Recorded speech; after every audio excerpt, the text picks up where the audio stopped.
ओम नमः शिवाय। जय माँ पार्वती। तो दोस्तों हमारे यूट्यूब चैनल रोहिणी ज्ञान में आप सभी का स्वागत है। दोस्तों आप सब कैसे हैं? आशा करती हूँ कि आप सब अच्छे होंगे, स्वस्थ होंगे, मस्त होंगे। तो चलिए दोस्तों, आज हम लोग सुनेंगे ऋषि पंचमी की व्रत कथा। दो कथा साथ में सुनेंगे। ऋषि पंचमी आज व्रत के प्रभाव से जाने अनजाने में हुई पाप हो जाते हैं तो कोसों दूर करने के लिए यह व्रत रखा जाता है। भाद्रपद शुक्ल पक्ष पंचमी तिथि को ऋषियों को समर्पित ऋषि पंचमी का त्योहार मनाया जाता है और इस दिन किए जाने वाले व्रत को ऋषि पंचमी व्रत कहा जाता है। ब्राह्मण पुराण के अनुसार इस दिन चारों ओर की स्त्रियों को यह व्रत करना चाहिए। इसलिए यह व्रत शरीर के द्वारा अचूक गलतियों में किए गए स्पर्श तथा अन्य पापों के प्रायश्चित के रूप में किया जाता है। स्त्रियों से जाने अनजाने में रजस्वला अवस्था में पूजा, घर के कार्य, पति को स्पर्श आदि हो जाता है तो इस व्रत से उनके पाप नष्ट हो जाते हैं। यह दिन हमारे पौराणिक ऋषि मुनि विशिष्ट पूजन के लिए खास माना जाता है। तो चलिए दोस्तों, अब हम लोग सुनेंगे ऋषि पंचमी व्रत कथा। दो कथा साथ में सुनेंगे, तो हमारे साथ इन दो कथाओं को साथ में सुनिए। और अभी तक हमारे चैनल को सब्सक्राइब नहीं किए हैं तो सब्सक्राइब करके बेल आइकन की घंटी दबा दें, ताकि आगे जो मैं व्रत कथा, व्रत विधि, व्रत के बारे में जो भी कोई जानकारी दो तो सबसे पहले आप तक नोटिफिकेशन पहुँचे। तो चलिए दोस्तों, कथा सुनते हैं। ऋषि पंचमी की प्रथम कथा। प्राचीन समय में विदर्भ देश में एक ब्राह्मण देव रहते थे जिनका नाम उत्तक था। उनकी पत्नी का नाम सुशीला था। सुशीला पतिव्रता स्त्री थी। उनकी दो संतान थे, एक पुत्र और एक पुत्री। पुत्री विवाह योग्य हो गई थी तो उसका विवाह कुशल वीर नामक एक युक्त से हो गया। देव युग से कुछ समय में ही वह विधवा हो गई थी, जिससे पूरा परिवार दुखी हो गया था। ब्राह्मण दाम्पत्य अपनी कन्या के साथ वन में कुटिया बनाकर रहने लगे। एक दिन उनकी कन्या सो रही थी तो उनका संपूर्ण शरीर कीड़े मकोड़े से भर गया। कन्या ने अगले दिन यह बात अपनी माता से कही। सुशीला ने अपने प्राणनाथ को संपूर्ण बात बताते हुए उनका कारण पूछा। उत्तक ने अपनी समाधि से इस बात का कारण पता किया। उसने अपनी पत्नी को बताया कि पिछले जन्म में हमारी पुत्री जब रसौला थी तब उसने बर्तन छू लिए थे और इस जन्म में अन्य लोगों की देखा देखी में हमारी पुत्री ने भाद्रपद शुक्ल पंचमी अर्थात ऋषि पंचमी का व्रत भी नहीं किया। इस कारण ऐसी गति हुई है। तब सुशीला में अपनी प्राणनाथ से पूछा कि अब इस गलती का कोई उपाय है? क्या उपाय है? उत्तक ने बताया कि पुराणों के अनुसार जब स्त्री रजस्वला होती है तो वह पहले दिन चंडकालिका का, दूसरे दिन ब्रह्म घाटनी और तीसरे दिन धोबिन जितनी अपवित्र होती हैं, चौथे दिन स्त्री स्नान करके पुण्य पवित्र होती हैं। अब यदि हमारी पुत्री पूर्व विधि विधान पूर्वक ऋषि पंचमी का व्रत रखे तो इस समस्या से छुटकारा पा सकती हैं।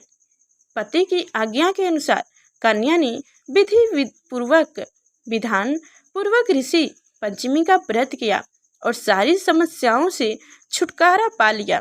ऋषि पंचमी के व्रत रखने से अगले जन्म में अटल सौभाग्य मिलता है और सुखों की प्राप्ति होती है। तो दोस्तों, हमारी थी ये पहली कथा।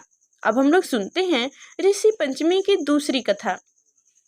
सतयुग में एक नगरी जिसका नाम विदर्भ था, उस नगरी में सुमित्र नामक एक किसका रहता था।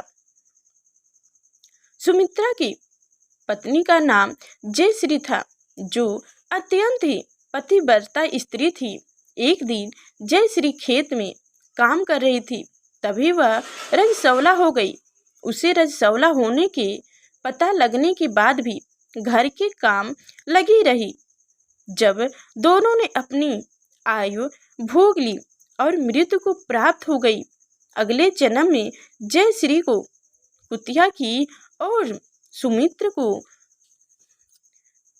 बैल की योनि मिली, क्योंकि दोनों ने ऋतु दोष के अलावा कोई भी पाप कर्म नहीं किए थे। इस कारण दोनों को अपने पूर्व जन्म का संपूर्ण ज्ञान था। कुतिया और बैल दोनों अपने पुत्र सुचित्र के यहाँ रहने लगे। सुचित्र बहुत ही धर्मात्मा व्यक्ति था। उनके अपने माता पिता के श्रद्धा के लिए ब्राह्मणों को भोजन के लिए बुलाया। सुचित्र ने भोजन के लिए नाना प्रकार का पकवान बनवाया। जब सुचित्र की पत्नी कोई काम से रसोई से बाहर गई तो पीछे एक विषैला सर्प आया और उनके खीर के बर्तन में विष छोड़ दिया। यह सब दूर खड़ी कुतिया रूपी सुचित्र की माँ देख रही थी। अपने पुत्र को ब्रह्म हत्या से बचाने के लिए रसोईया में गई और बहू के सामने खीर को जूठा कर दिया। यह देखकर सुचित्र की पत्नी को बहुत ही गुस्सा आया और उसने पास पड़ी लकड़ी उठाकर उससे मारना शुरू कर दिया। किसी तरह से सुचित्र की माँ ने अपनी जान बचाई। रोज कुतिया को सुचित्र की पत्नी बचा हुआ खाना देती थी, लेकिन आज उस पर गुस्सा होने के कारण उसे कुछ भी खाने को लिए नहीं दिया और बचा हुआ खाना बाहर फेंकवा दिया। शाम के समय सुमित्र और उसका पति आपस में बात कर रहे थे कि देखो, हमें पिछले जन्म के पाप की सजा मिल रही है। आज बहू ने मुझे कुछ भी खाने के लिए नहीं दिया और मेरी भूख के मारे जान निकल रही है। सुमित्र ने कहा, आज मुझे भी खेत में बहुत ज़्यादा काम करवाया और पीटा भी था। इस दोनों की बात सुचित्र सुन रहा था। अगली सुबह सुचित्र जंगल में ऋषियों के पास गया और अपने माता पिता को पिछले जन्म के पापों से मुक्ति कराने का उपाय पूछा। ऋषियों ने कहा, यदि तुम और तुम्हारी पत्नी का साथ ऋषि पंचमी का व्रत करके पुण्य विधि विधान पूर्वक पूजा संपन्न करो और इस पूजा का फल अपने माता पिता को अर्पण कर दो, तो ये पिछले जन्म के पापों से मुक्ति हो जाएंगे।